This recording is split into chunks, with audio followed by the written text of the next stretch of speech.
हमारे द्वारा बोले गए शब्द ऐसे बीज हैं जो सामने वाले के मन की मिट्टी में जाकर उगते जरूर हैं।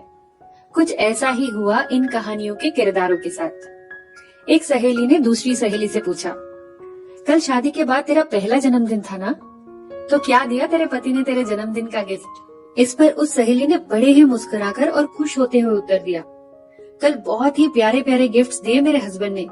वो पहले मेरे लिए फूल लेकर आए और उन्होंने बहुत ही सुंदर केक का ऑर्डर दिया था।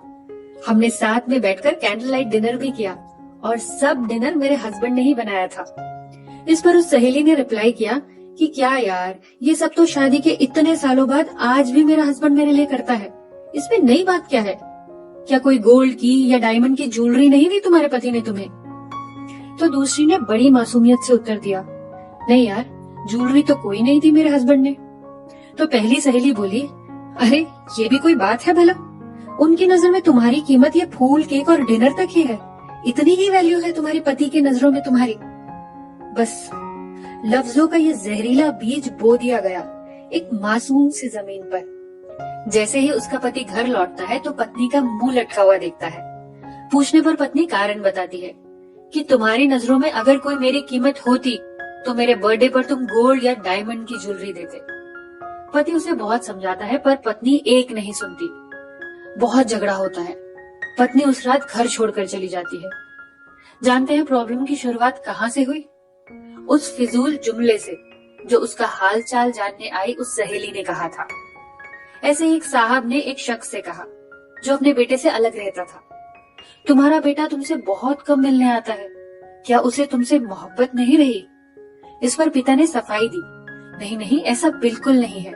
बेटा थोड़ा ज्यादा बिजी रहता है और उसके काम का शेड्यूल बहुत टाइट है और उसके बीवी बच्चे भी हैं, उन्हें भी वक्त देना होता है, इसलिए उसे वक्त बहुत ही कम मिलता है।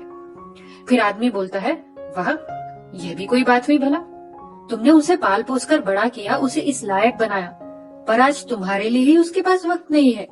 ये तो सिर्फ एक बहाना है। इधर उधर की बात करके वो आदमी तो चला जाता है, पर एक शंका का बीज पिता के दिल में बो जाता है। जो पिता हमेशा अपने बेटे की स्थिति को समझता था, उसे अब हमेशा लगता कि उसकी कोई वैल्यू नहीं है उसके बेटे की नजर में। अब जब भी उसका बेटा उससे मिलने आता तो पिता के दिमाग में यही चलता रहता कि मेरे बेटे के पास मेरे लिए वक्त नहीं है, बाकी सबके लिए वक्त है। और यहीं से पड़ गई बेटे और पिता के संबंधों में खटास। इसी तरह एक दोस्त ने दूसरे दोस्त से पूछा, तुम कहाँ काम करते हो? उत्तर मिला, फला फला दुकान पर। दोस्त ने फिर प्रश्न किया, कितनी तनख्वाह मिलती है वहाँ? 18,000। उत्तर मिला, क्या सिर्फ 18,000 रुपए? हे भगवान, कैसे चलता है तुम्हारा गुजारा? अब तक तो उसके दोस्त का गुजारा बड़े मजे से चल रहा था, पर दोस्त की बात सुनते ही उसे लगने लगा कि वाकई कैसी जिंदगी बिता रहा हूँ मैं। इस व्यक्ति को उसके बाद अपने काम में मन ही नहीं लगा। मालिक से तनख्वाह बढ़ाने की डिमांड की, मालिक ने मना कर दिया, तो इस व्यक्ति ने जॉब ही छोड़ दी और अब वो बेरोजगार है। एक काम था उसके पास जिससे वो बहुत संतुष्ट था, पर अब वो भी नहीं रहा।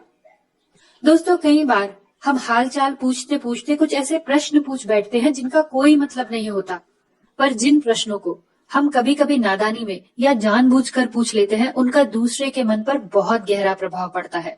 कभी कभी तो किसी की जिंदगी तक तबाह हो सकती है।